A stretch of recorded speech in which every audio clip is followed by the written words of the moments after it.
So today is February 13, 2014. We are with Manuel Paul Lopez for an oral history interview project for the Letras Latinas Oral History Project. Can you please state your full name, date of birth, place of birth? Manuel Paul Lopez, 10/1975, El Centro, California. How about we start there with El Centro? Maybe you can just talk a little bit about, what kind of household you grew up in, what your childhood was like, what, growing up in El Centro was like. How about we start there? So growing up in El Centro, in the Imperial Valley, which is the broader region, it's right next to the Mexicali border, Mexicali-Calexico border. It's agricultural. My parents were in education. My dad was a teacher, a teacher at Heber Elementary School, which is a small community in between Calexico and El Centro. My time there was wonderful. I thought, to me, it was the center of the world. Hanging out with my friends. It's a very hot place in California. Temperatures reach about 110, 115 degrees. But we made it happen. And I look back on the place as respect and pride coming from there. Yeah, you mentioned your parents were in education. I'm just curious, were they teachers or? My dad was a teacher, and my mother worked in the special ed department for many years, and she was also a school secretary at a school called Washington Elementary School. Right. For a few years. So what role did they play in sort of nurturing your love for literature? Or did you foment that on your own, or was there a lot of reading at home, or? Yeah, my dad, they always encouraged reading. My mom would take me during summers to the public library, which was a refuge from the heat, from a few months. I was in the library club. She would take me, pick me up, take even some friends sometimes. My father would encourage me to read books and bribe me, for reading certain books.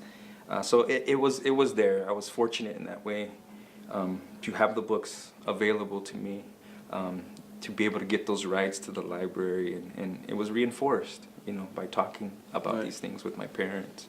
And what was did you grow up in a bilingual household, or was it? Yes, it was very much bilingual. It's English, Spanish, constantly. Okay. So I know your childhood sort of seeps into your poems, and there's also some poems about language, especially the difficulty with Spanish. You have a psalm about forcing somebody to speak English. Sure. Maybe you can read the poem, sure. So people get a little taste of, for those who don't know your work, just a tiny little taste of your work, and maybe you can talk about the poem, where the genesis it comes from for that poem, and what role language played in your household, bilingualism. Sure. Growing up in a bilingual household. Okay, so I'll read the poem first and try to respond to those things. Okay. So it's called Psalm. It's after Jack Agüeros, the Puerto Rican American poet. Lord, when I indirectly force my grandmother to speak English because I can't understand Spanish, it's like strapping ice skates to an 84-year-old woman's feet and shoving her across a hockey rink the size of the Arctic Circle. Either a great big Zamboni or a time-traveling Back to the Future DeLorean, Lord, is what I need now to erase this mess I've made. So in this case, it is a poem about the speaker. It's not necessarily autobiographical, right. but the speaker has this barrier between taking it to another level with his grandmother, right? In this case, so the communication, the exchanges are limited because of that, So I never, speaking personally, I never learned Spanish formally. I didn't take any classes. What I know is little bits and pieces. What I picked up. My parents, however, are bilingual, biliterate. But it's something that that I never went out and studied formally, like I said. And with that comes a lot of issues, you know. So I think some of the poetry speaks to that moment of that limitation, the limitation of exchanges between Spanish speakers and myself and stuff like that. Right. It's interesting though, because from my reading of your poems, there is, you know, a savoring and a very like rich and playful incorporation of the Spanish language, even though, as you say, you didn't study it formal. Yeah. It's still there. Yeah. So I'm just curious, like, how that came about. I mean, you're mentioning some of the, you know, some of the thoughts and the complexities behind it, but like, was that always when you started writing? Was that? It's part of it. I mean, I know Spanish. Right. Don't get me wrong, but and it's part of my lexicon, you know, if you will. But I dream sometimes in Spanish. So it's there. It's there. It's part of my language, and I don't distinguish between the two. You know, if it comes out, if I hear it a certain way, it's gonna come out that way on the paper. Yeah. Yeah. Right. So it's naturally, it's something that I heard and grew up with constantly, especially living there on a border region, as the Imperial Valley. It's totally common, right? Right. So that's it. It naturally seeps into the poetry, to the short stories, to the essays. Yeah. It's interesting that you bring up the border. That's one of the first bullet points that I have in my notes. Is just you know, just obviously a lot of your work is centered around the border. Joel mentioned that the Transformer quote, the poet. I'm blanking on it now, but it's something like, "It's only at the border that truth arises or truth is discovered." Forgetting the exact quote, but I was just wondering what your thoughts were on when she mentioned that. That struck me particularly in thinking of your work. Right. Well, I mean, as we know, it's a very complex issue when you think of the political nature of the border, the exploitation that goes on, you know, because of this barrier. For me and for my family, going to Mexicali, which is the neighboring Mexican border city, we were there. We would go grocery shopping at times. We'd go to restaurants, and it was very natural to go across the border and come back. You know, of course, this was before 9/11 and the hyped up security that was a result of that. So it was a lot easier and a lot faster. I'd go get haircuts as a kid. You know, I'd cross over with my friends during high school. We'd go have dinner and go eat tacos and go to Caliente and play some bets on the dogs or the horses. It was just a natural sort of place for me. As far as How do you like? I mean, today, right? Like when as you mentioned, like the border has been militarized, and it's very, you know, sort of black and white. Like, whereas I feel like before it was more fluid.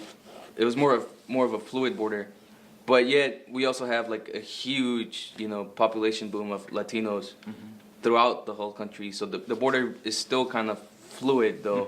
And I think like the Choco letters, the poems and the yearning feed about, you know, they're set in Chicago and yet they're centered on the border. I was wondering if that was intentional or like that's just, you know, because of the current, you know, context that we live in today. It's you know, obviously the poems reflect that, or if you yourself conceive of borders as being, you know, more complex than they you know, more fluid. Yeah, well, I mean, it still is fluid for corporations, you know. Right. The money is flowing back and forth easily. As far as the work and labor, you know, that's a different issue. As far as the Choco letters, that particular poem, that came about when I was actually planning a trip. My wife and I were planning a trip to go to Chicago. And I was looking on Yelp, as most people do, or a lot of people do, checking out restaurants, places to eat, and that came up. And I was interested in the name. I thought it was beautiful. And I started reading the Yelp reviews, and I started looking more closely at the Yelp reviews and sort of what were the concerns of people, right? And it was nothing against the restaurant. It has nothing to do with that. As a matter of fact, I'm a fan of Bayless's food and sort of his cultural sort of sharing that he does. It's great what he does. But it was me sort of thinking about this and, you know, the luxuries that we have to actually consider things like a glass of water with a lime, you know, included, whether the wait staff is prompt, you know, and your food arrives warm or cold. I mean, all of those different things that you read in a Yelp review, and I was thinking, wow, this is interesting. At the same time, you have people who are crossing, right, dying in the deserts, you know, literally, trying to cross into this country. Can you you mentioned, you know, you're mentioning these Yelp reviews, and you mentioned, you know, that capital is free to move across borders, mm-hmm. but people are not. Mm-hmm. You know, so you have these contradictions, like these very real contradictions in the world, that I think, well, your poems, you know, Choco Letters, they juxtapose and, you know, like excerpts from a Yelp review with the poet's own observations and verses and stuff. I'm just wondering if you can talk about those contradictions that you see and how the poems address that, like, you know, what you expect the reader to feel, or how do you expect them to be moved, or, you know, how those contradictions relate to the poems, how the poems push against them, or sometimes even are complacent with them, or and both at the same time. I don't know if I'm making sense. But. No. It's what was going on with me at the time that it started. A lot of the border issues were simmering at the time. You had SB 1070 in Arizona that was very much part of the conversation. And when I heard about it and heard, you know, just some of the details involved with that legislation, it was mind blowing to me. There was a lot of hatefulness in the press, comment streams, all of these different things that I was reading at the time, and it was affecting me on multiple levels. So immigration, migration, all of those issues were resonating at the time, you know. And then it happened to coincide with this trip to Chicago and the Yelp reviews. So in a lot of ways, the critique was on me, you know. Here, all these very serious issues are going on, and here I am looking at Yelp reviews to decide on a restaurant that I'm going to visit when I'm taking this trip, paying for, you know, airfare, visiting as a tourist, eating, you know, at these restaurants. So all of those types of things, stories I was being told by people who were invested in these organizations like Border Angels, which is based out of San Diego, and hearing some of their stories. All of those things kind of started making their way into the piece right. itself, which works as a collage, and that's what it is. It's just a bunch of these different informational texts, things I pulled off the internet. I originally had maps and things like that in the piece. Yeah. So it's this idea of, you know, people who are in a lot of ways distracted, you know, about this, because immigration is very much a part of everybody. You know, it's we're all being affected by it. I'm interested, like, what pushed you to do this, you know, collage thing as opposed to, like, you know, some other form? Like, what was about the collage technique or style or form that, you know, that made you say, okay, these poems need to be this collage type sequence? Well, it allowed me to include, like I said, the graphics, the informational text in a way that I could simply just copy and paste them onto the text, you know. And it was interesting to me, and it actually how it began was I was just keeping a Word document open, and every time I'd come across something that was related to this, I would paste it on that document to come to it at a very later time. But then I started, as I kept opening the Word document, I started seeing sort of those interesting juxtapositions happening, and how does this play against this? And I thought that was an interesting sort of strategy, and so I went with it. I went with it, and it's much longer, the piece. It's actually in the book, and there was a point where I even considered publishing it as its own sort of volume. In the online written interview that we did for Letras Latinas blog, you mentioned this Chicano collective of performance artists and I think they're visual artists, ASCO. ASCO, yeah. I was wondering if you can talk a little bit about them, and if other forms of art, because I think like for example the Choco letters, like I think they're sort of an extension of some of those like other influences from other artists. At least I feel like, and maybe you don't agree, but well, with ASCO, I mean, I can't say enough about what they've meant to me and their work has meant to me. I thought that everything was at their disposal. You know what I mean? They could use,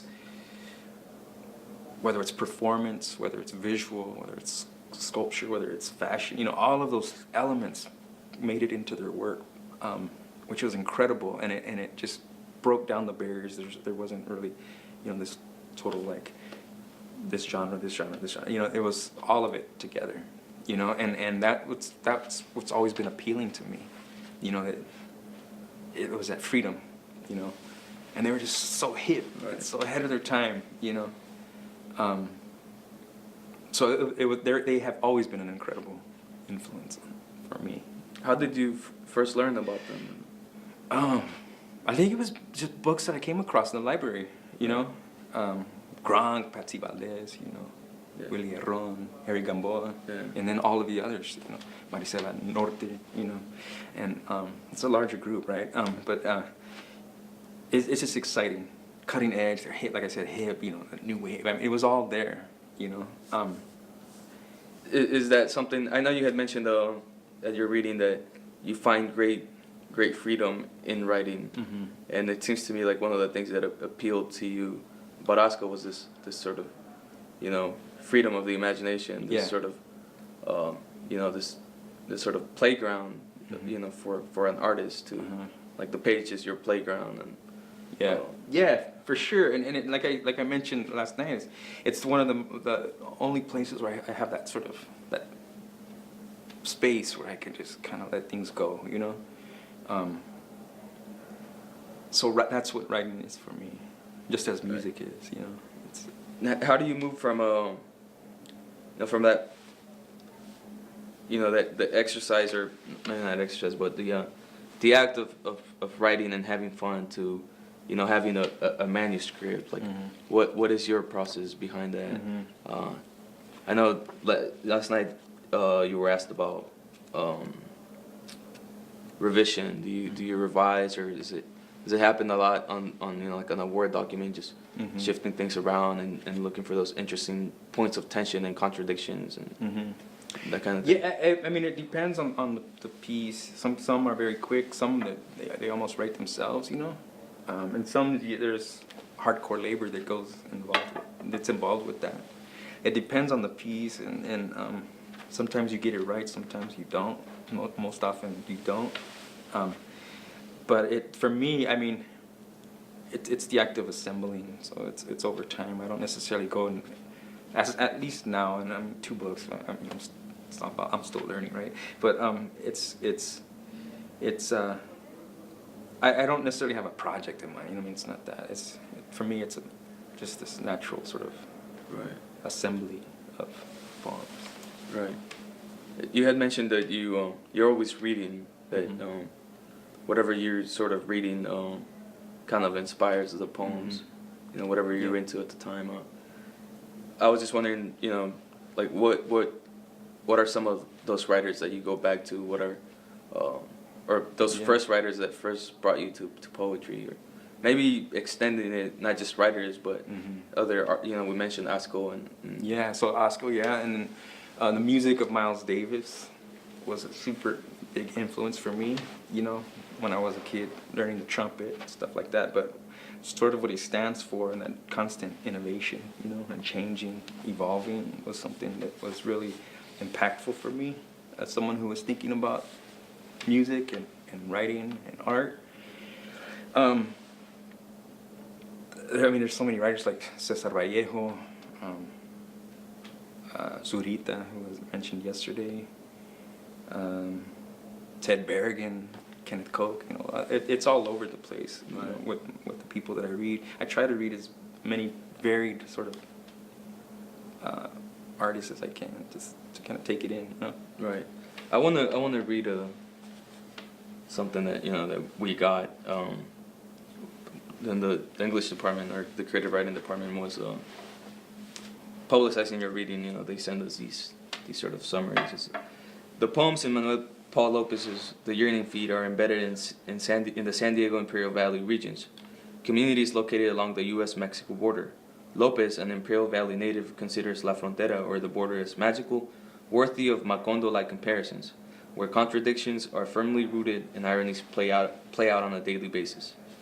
These poems synthesize Lopez's knowledge of modern and contemporary literature with a border child vernacular sensibility to produce a work that illustrates the ongoing geographical and literary historical clash of cultures. With humor and lyrical intensity, Lopez addresses familiar relationships, immigration, substance abuse, violence, and most importantly, the affirmation of life.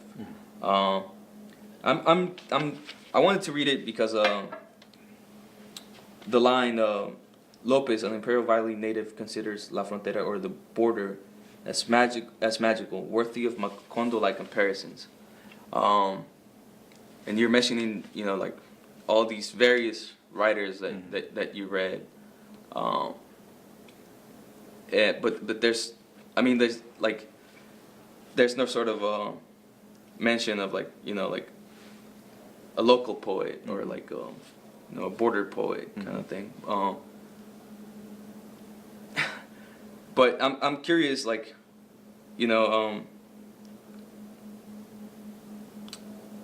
how did you arrive to recognizing that the Imperial Valley is in and of itself a site worthy of literary creation, that it creates its own poetry?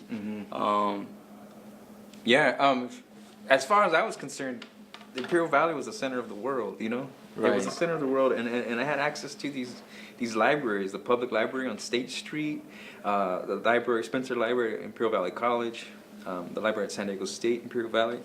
So to me, that was the nectar, you know what I mean? And just the people around me the vitality, was there, and the people you come across, and it was just a wonderful time for me growing up there. And the learning, I had like I said, the libraries, the video store, and some great teachers that really affected me. Of course, my parents and my family. I didn't need much more than that, at that time. So as far as, like I said, as far as I was concerned, that's where it was happening, that's where it was happening. So that's why I think a lot of it, not necessarily everything I write is about that. Right. And like I've said before, I'm by no means trying to be some spokesperson for the Imperial Valley. That's not my intent, Right. But it's something that I think I know something about, and it works itself through the pieces, Right. Yeah, like yesterday you read the poem "The Lecture," No. And you mentioned that it was the genesis behind that poem was something that your father said. Something that your father said to you. But I find that the speaker in that poem is this father that's giving the lecture to the poet. But the way the father carries himself reveals that he's actually a very learned man. He's a very knowledgeable and like literary person, which to me lurks back to the el centro as, yes, this is the center of the world. Yes, this we're hip to literature. We know what's up, and we can create our own poems, our own canon kind of thing. Maybe I'm reading too much into the No. That's great. Yeah, and it's also poking fun at sort of the canon, but it's it was based on a fragment that my dad had told me as a young kid. Just noticing that all these different books were coming into the house, and just kind of saying, hey, just think about what you're reading. Some of these writers you probably wouldn't want to hang out with, for various reasons. But like I said last night, maybe it was him trying to coerce me into reading more, and right. So for me, hearing that was exciting. I was like, wow, this is interesting. So it actually provoked me to check out stuff even more. So yeah, and it messes with the idea of the literature versus the person or the artist, right? Some of these right. people led some really interesting lives. So I was playing with that too. And then here's the father. He's an eccentric, probably not the best role model for this person, but he knows a lot about the literary sort of history, right. And it comes through. I get the sense that a lot of some of the poems have they start as a line or like a memory from their childhood that's mm-hmm. sort of like a springboard mm-hmm. into just letting your imagination loose and letting the poem become what it needs to become, and not necessarily be true mm-hmm. to that memory or whatever. Is that, would you say that's yeah? I mean, because I wouldn't say that this stuff is autobiographical. Of course, I might be delusional about that, but I think for the most part, when I read this stuff, it's embellished to a certain degree, for various reasons. But it's just me trying to have fun, you know what I mean, and or try to create something that's a little interesting. I'm not that interesting as a person, right? So it may begin with something that I hear, someone says something on the street, or of a certain memory, and then that kind of leads to something else. Right. The title poem, the Yearning Feet, like for instance, the first title poem is the story about a sheep, right? And I think that one also sort of lurks back to that idea that this region that you're writing about has its own poems, its own stories to tell. Yeah, and if you fly over the Imperial Valley, it's interesting. I mean, it's kind of corny too, but to say this, but the fields, the way the agricultural fields are parceled out, you have these like really immaculate squares, green squares, that you can see above from a plane. And as seeing that for the first time, I immediately thought paragraphs. Those are paragraphs. In the story. And what do they say? I don't know. That was always interesting to me. What does that say? So in a lot of ways, that's what I'm trying to do, is interpret, certain things about the valley. The fields as text? Yeah, the fields as text. Yeah, you see it either a stanza or a paragraph. Right. That's really interesting because it opens up to a lot of things, like who's creating these paragraphs? Who's writing them? Yeah, that's a deep question right there. Yeah, who is? Yeah, who is? And like, what is this language? And who does this language enrich? And very fascinating stuff. Speaking of that, like, I was wondering if you could read this little poem that I really love, "The Poet and the Tia," and then I have some questions about it. Okay. The Poet and the Tia. That boy of yours, Consuelo, he sure is sensitive. What's wrong with him? Every time he leaves the house, he comes back wet. Puddles on the floor, clothes a sopping mess. Tosiendo como un burro enfermo.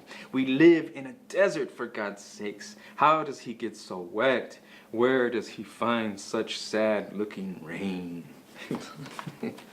I like that poem for many reasons. I mean, it's humorous. I mean, humor plays a big role. I mean, like a lot of the poems, they're dealing with very large issues, very heavy issues, but there's also a lot of humor that's used, and I was just wondering if you can talk about humor, how you see it working, what it does to a reader, what it does to you, how it plays a role in your writing. Yeah, and with that particular poem, it's here it's the romantic, Right. artist this and that, but and also the outsider who's not understood by others. How artists are often in that situation, that predicament, right? But the humor sometimes works to sort of make some of those tough issues digestible, and then hopefully over time it kind of emerges, if that makes sense. But the humor to me is for one, it's fun to write, when you're laughing yourself. Yeah. Hopefully people will laugh with you. But yeah, when you're trying to work within those spaces with tragedy a lot of times, right? How does that work? I mean, so humor is kind of born out of that, if that makes sense. Right. Yeah. Can you talk a little bit about the what you mentioned, the romantic artist, the romantic poet? There's there's that poem, but there's other poems that play with that. There's all kinds of poets in your books. Well, I mean, I've always been intrigued by the biographies of some of these people over the centuries, with these varied and interesting lives. And in some cases, it's poking fun of that notion, right? Of this person who walks around with a cape, and a walking stick, who doesn't need a walking stick, but it fits that tragic sort of that figure, So, and a lot of times it's me being a wise guy trying to poke fun at that. But again, as a kid, and still, I like those biographies. It's interesting to me, those people who, the eccentric sort of people, which is so far from me, I'm not, I'm pretty boring. Yeah, so. I want to read something that is in the back cover of your first book, Francisco Aragon, did a little blurb. Manuel Poet Lopez aptly invokes a black rose breaking through the cement of our sadness. Thankfully, the poet skillfully creates the rose of his art, above all in his use of both humor and what I would venture to call an indelible exuberance. Short, delicate lyrics, tight prose narratives, mixed genre pieces, with an illustration included. In short, Death of a Mexican is a laboratory of language, a book of hummed hymns that is indeed a Ginsbergian Chicano-style Blake vision, signaling a singular debut. I'm guessing the Blake is a reference to poet Blake. Yeah. And to me, he also seems like that, like romantic kind of seer and outsider, and I was wondering what you thought of that Blake, this your work being described as, like a Chicano visionary, like Blake, like that's awesome, and it's really awesome what he wrote. He was quoting actually a piece within the book, and again it's that character. It's a high school student who's got that really lofty sort of sense of self and the tragic figure, right? That same romantic sort of figure, and in the piece he calls it a Chicano Ginsbergian vision, or Blake-like vision, and it's that thing. It's the imagination, right? Imagination, and we could be in a very slow town, but as long as that imagination is vital and energetic, vivid, you could go anywhere, right? So it's a kid who's bored out of his mind in class, but he's having these very large ideas.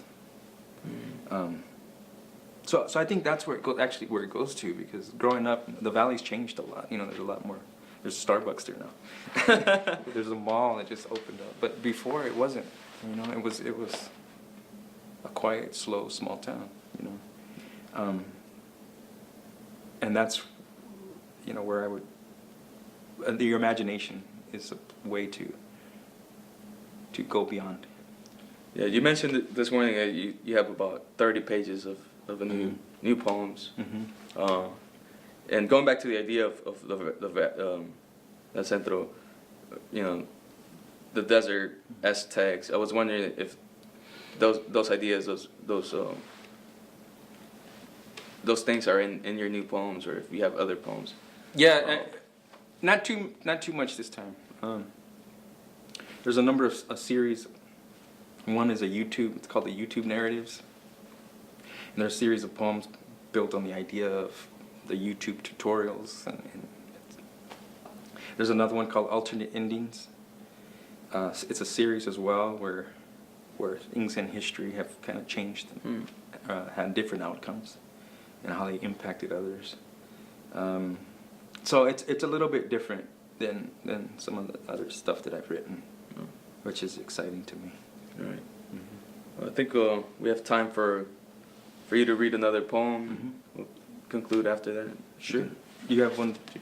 No, I mean, I was going to ask you to pick one that you find particularly one of your favorites, one of your greatest hits. Oh, man.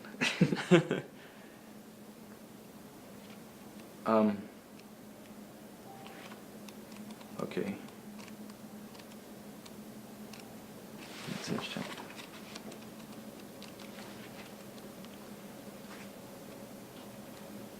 I'll read the yearning feed then. Okay, I'll cool. read that one. And it's the one about the goat or the lamb or the sheep that you mentioned earlier. So it's the yearning feed, and it goes. And there's a series. There's 3 in this book, but I have about 9 or 10 of them called the yearning feed, and they're built on the if-then statement, the conditional. So you'll hear the if at the beginning. So if you were a nanny goat, I'd watch you from afar, maybe from behind a hay bale or a firm stack of sandbags, like the ones we used to look for in old war movies.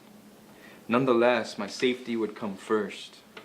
With binoculars, I'd find your lovely nanny goat lips and daydream about long, interminable conversations with you, about the nature of things, nanny goat things, of grass and the yearning matter that feeds it. Together we'd fertilize the air with our secrets, then watch scissors grow. But I wanted to ask one more question before I forget. When I read this, the first book, and the second one also does this a little bit, there's all these really incredible stories and narratives, the prose pieces that Francisco mentions and the blurb on the back. I'm just curious, what role does narrative and storytelling play in your poetry, especially storytelling at a sort of folk or family, at the family level, these oral stories, which is also poetry is an oral thing too. Sure. So the narrative it's there, it's undeniable, right? It's a very large part of what I've done, not necessarily everything I do. But I enjoy character, I enjoy dialogue, I enjoy conversation, I enjoy the acrobatics that conversations can experience, especially with great storytellers. I've been fortunate enough to have some family members who are great storytellers, and friends. So those types of things are interesting to me, and I love to listen. I love to listen, and I could listen to somebody who is a good storyteller for a while, and that's how oftentimes people are taught, the teachings, the exchanges that happen between people who are engaged in conversation or storytelling. So the narrative is there. I enjoy it a lot. I love the story. Well, thank you, Paul. It's a great pleasure, man. Yeah, thank you.